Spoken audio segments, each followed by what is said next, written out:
My full name is Andy Acosta. I was born in Hialeah, Florida, and I was pretty much raised there too.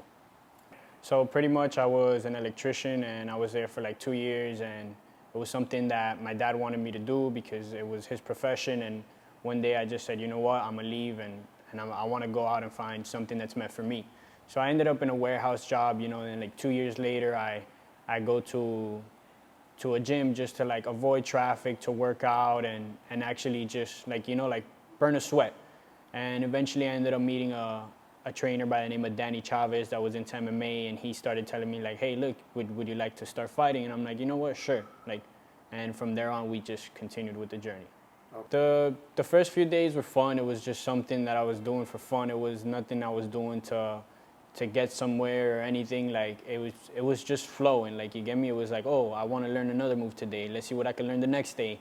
And then so on and so forth. Like, I started learning more things, and then it just fell into one thing. It was just one big puzzle, piece by piece. Basically, I did Kempo Karate when I was like around 9 to 10, and then I did it for like a year and a half. I got to purple belt, which I think is like the 4th belt.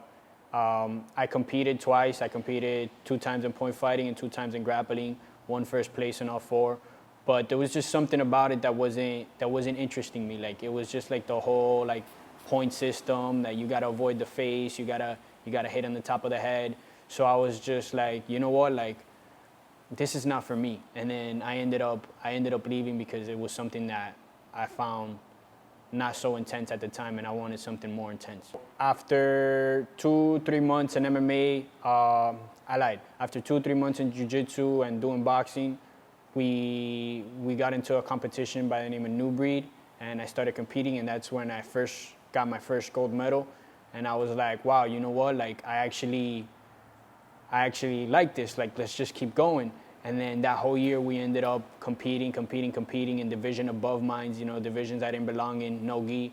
And we just kept winning. We kept winning, and at the end of the day, I'm like, wow, like, I think it's time to take it to the next level. And then, which was something we were already training for, My coach just put me to do jiu-jitsu so I could have an understanding of competing. So that's what we did. And then the next year we were looking for MMA fights. Unfortunately, they didn't hit. And then the year after that, we finally got our first MMA fight in February 8th. Went good, 26 seconds, ended it by submission. Then the second one, it was 18 seconds. We ended it by submission. And the third one was a #1 contender belt that I was still waiting for. But we won, and at the end of the day, we won by split decision. Yeah, my training methods have changed a bit. I've been jumping from gym to gym, but with the same coaches. It's not that I've been jumping to gym from gym with different coaches. No, same coaches, same training partners. And yeah, of course, I'm always ready. Whenever something presents itself, I'm always gonna be ready, and I'm gonna be there to take what's mine.